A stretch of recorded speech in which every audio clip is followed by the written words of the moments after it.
నా పేరు రంగనాథ్. ఈరోజు కోటలోని సిద్ధార్థ కాంప్లెక్స్ నందు ఎస్సీ వర్గీకరణ వ్యతిరేక పోరాట సమితి కార్యవర్గాన్ని ప్రకటించడానికి ఈ సమావేశం ఏర్పాటు చేసుకోవడం జరిగింది. ఈ కార్యవర్గాన్ని ప్రకటించిన తర్వాత మిగతా విషయాన్ని మన ప్రెసిడెంట్ అయినటువంటి ఎస్సీ వర్గీకరణ వ్యతిరేక పోరాట సమితి ప్రెసిడెంట్ అయినటువంటి శ్రీ మీజూరు మాధవ్ గారికి మిగతా అప్పగిస్తాము. మీ అందరికీ ఒకసారి ఇప్పుడు కార్యవర్గాన్ని పరిచయం చేయదలుచుకున్నాం.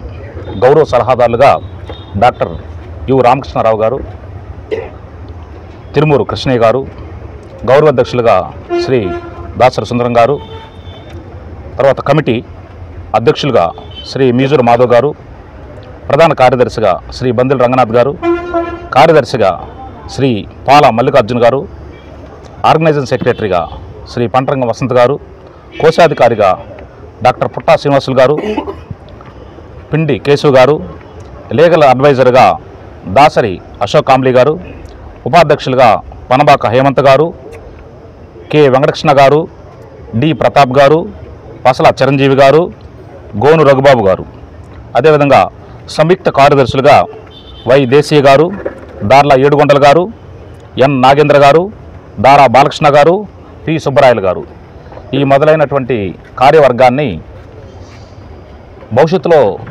జరగబోయేటటువంటి ఈ కార్యక్రమాన్ని అంతటి కూడా కార్యవర్గాన్ని ఎంచుకొని తలపెట్టాము.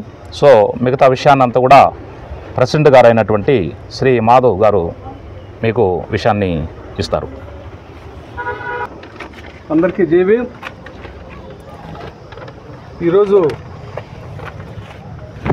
నూతన కమిటీ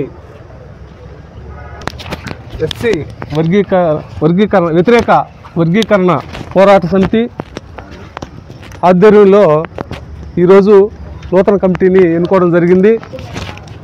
ఈ నూతన కమిటీ అన్ని మండలాల్లో మండల కమిటీలు వేసి, అన్ని గ్రామాల్లో కూడా గ్రామ కమిటీలు వేసి మాలల యొక్క సత్తాని చాటడానికి ఈ కమిటీని ఏర్పాటు చేశాం.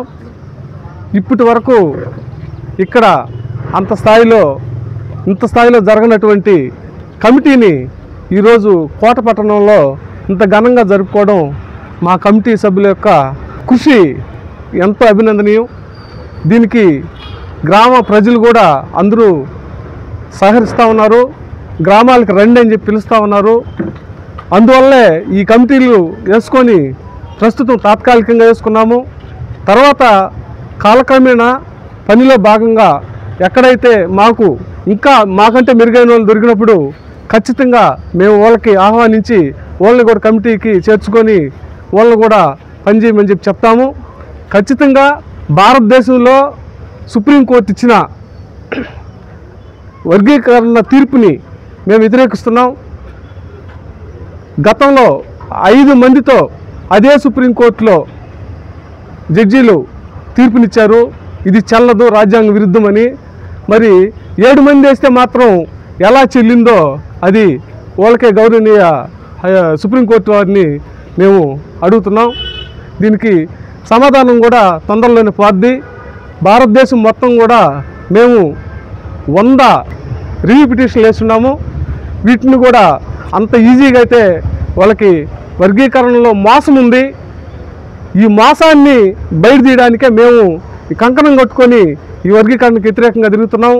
వర్గీకరణలో మోసాన్ని గ్రహించాలి. క్రిమిలేయర్ అనే ఒక చట్టాన్ని తీసుకొచ్చి అందరినీ నాశనం చేసే విధంగా, అంటే ఇది మాదిగలకు కూడా అన్యాయం జరుగుతుంది. ఎస్సీలకే కాదు, ఎస్టీలకి జరుగుతుంది, ఉపకులాల్లో ఉన్నట్టు మాదిగలకి మాలలకి అందరికి కూడా అన్యాయం జరుగుతుంది. ఇదంతా కూడా మందకృష్ణ గారికి తెలిసే ఇదంతా కూడా అడగడం వల్ల మీరు ఎట్టపోతే ఏముంది, మాకు కావాలని చెప్పేసి అతను మొండిగా మనువాదులతో చేతులు కలిపి మనువాద రక్తాన్ని అతను జీర్ణించుకుపోయి అతను వాళ్ళు వేసిన భిక్షాన్ని తింటూ అంత మొత్తానికి భారతదేశంలో ఉన్న దళిత బహుజనులకి అన్యాయం చేస్తాడని చెప్పి ఈ సందర్భంగా తెలియజేస్తున్నాం. అలాగే మాయావతి గారిని విమర్శించడం సిగ్గుచేటు. మాయావతి గారి కాలు గోటికి కూడా సరిపోడు మందకృష్ణ. మాయావతి గారి త్యాగం, కాళేశ్వరం త్యాగం ఈ భారతదేశంలో అంబేద్కర్ తర్వాత చేసిన వాళ్ళే లేరు. ఒక కులం కోసం ఒక జాతి కోసం నువ్వు అన్నమే నాశనం చేసి ఇక్కడ నువ్వు పబ్బం గడుపుకోవాలని చూస్తున్నావు. జరగనేమో నీ కలలుగానే మిగులుతాయి, కానీ ఇప్పటికి కూడా వర్గీకరణ ఈ విధంగా జరుగుతుందంటే జరగదు. భారతదేశంలో ఉన్న మాదిగులందరూ వ్యతిరేకిస్తున్నారు, మానవులే కాదు మాదిగులు వ్యతిరేకిస్తున్నారు. నీ ఒక్కడి పబ్బం కోసం ఇలా చేయడం కరెక్ట్ కాదని చెప్పి నీ కళ్ళగానే ఉండిస్తాం, ఖచ్చితంగా వ్యతిరేకిస్తాం. భారతదేశం మొత్తం ఈరోజు తగలబెడతా ఉంది, ఒప్పుకోవడం లేదు, ఎవరు ఒప్పుకోవడం లేదు. విషయం తెలిసాడు ఎవరు కూడా వర్గీకరణ చెప్పేశాడే, కానీ మందకృష్ణ గారు కూడా అసలు ఏం జరుగుతుంది ఏమీ లేకుండా నేనే ఒక హీరోని అనుకుంటున్నాడే, కానీ ఇక్కడ ఎంత నష్టం జరుగుతుందో అదే మాదిగ జాతికి కూడా ఈయనకి అర్థం కావడం లేదు. అదే మాదిగులు తెలంగాణలో కూడా వ్యతిరేకిస్తూ ఉన్నారు, భారతదేశం మొత్తం వ్యతిరేకిస్తున్నారు.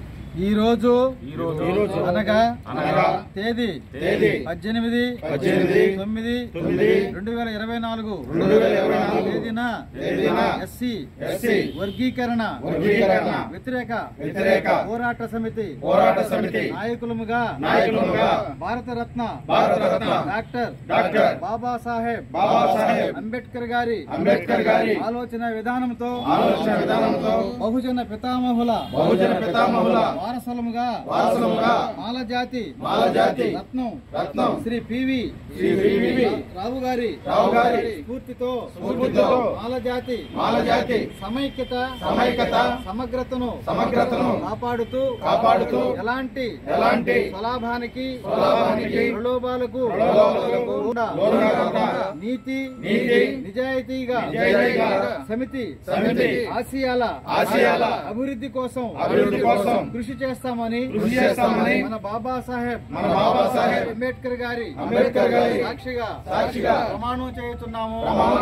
జై భీమ్, జై భీమ్, జై భీమ్, జై భీమ్, జై భీమ్, జై భీమ్, జై భీమ్, జై భీమ్, జై భీమ్.